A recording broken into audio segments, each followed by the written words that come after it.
Hey guys, it's Kristen with Decorator's Warehouse, and I wanted to address one of our most asked questions today, which is about how do I choose the ribbon for my tree. There are a couple general techniques that we use. We'll use 3 styles on a tree, 2 in the main body of the tree, and let me show you an example of what that might look like.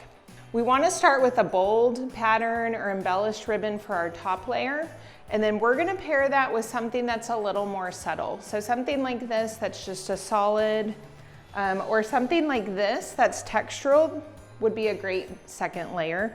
This would be my top layer, this would go underneath it. And then I'm gonna come in with an accent ribbon. So an accent ribbon we don't use as much. It's just providing a little bit of extra oomph and filling in spaces of my tree. This would be a great example of an accent ribbon. If you wanted to go with something that had a heavy embellishment, something like this would be beautiful. This is a little bit more of an investment ribbon because of the embellishment, so you could get away with less of this as your accent.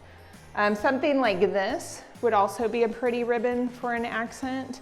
It's just a nice quilted, it's not gonna overpower our main ribbon in the body. Or this would be a great accent ribbon as well. So you can use 2.5, you can use 4-inch ribbon for your accent. It doesn't really make a big difference, but choose something that doesn't overpower your main ribbon but supports it and is in the same color family.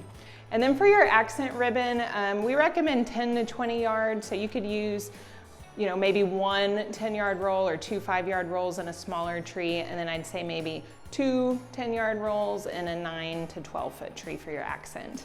We use 20 to 30 yards of ribbon as the main ribbon on a 7.5-foot tree, and then we use 30 to 40 yards of ribbon on a 9-foot tree, and then 50 to 60 yards of your main ribbon in the body of your tree for a 12-foot. We hope this helps, and we wish you a Merry Christmas and happy decorating.